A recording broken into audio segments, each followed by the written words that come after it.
ఫ్రిడ్జ్లో పెట్టేసి నేను ఇదిగోండి ఇవన్నీ ఫ్రూట్స్ కట్ చేసిన. ఇంకా వీటిలోకి కొన్ని టూటీ ఫ్రూటీ, అట్లాగే కొన్ని కాజు, బాదాము, కిస్మిస్ వేస్తే కూడా బాగుంటుంది కానీ పిల్లలు అస్సలు తినారని నేనైతే అది వేయట్లేను. లేకపోతే కాజు, బాదాము, మామూలుగా నార్మల్ పిస్తా అవైనా కూడా వేసుకుంటే బాగుంటుంది. ఫ్రూట్స్ కూడా స్వీట్గా ఉన్నాయి ఏవైనా ఇందులో వేయచ్చు. కొంచెం ఆరెంజెస్, పైనాపిల్ అట్లాంటి పుల్ల వాటిని మనం అవాయిడ్ చేయాలన్నమాట. ఇదంతా క్రీమ్ కదా, అందుకోసమని ఓన్లీ స్వీట్ ఫ్రూట్స్ వేస్తే బాగుంటుంది అనమాట.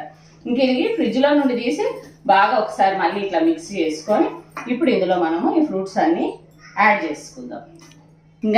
ఇంకా నేనైతే ఇదిగోండి యాపిల్ పొట్టు తీసి కట్ చేసిన, అట్లాగే గ్రేప్స్ కూడా చిన్నగా కట్ చేసిన అనమాట, రౌండ్గా. ఇవైతే అనారు, కొన్ని సపోటా కూడా వేసిన. సపోటా అయితే చాలా స్వీట్ ఉన్నాయి. అట్లాగే ఒక బనానా కూడా వేసుకున్నా. పపాయ కూడా చాలా మక్కింది, స్వీట్గా ఉంది. ఇంకా పపాయ ముక్కలు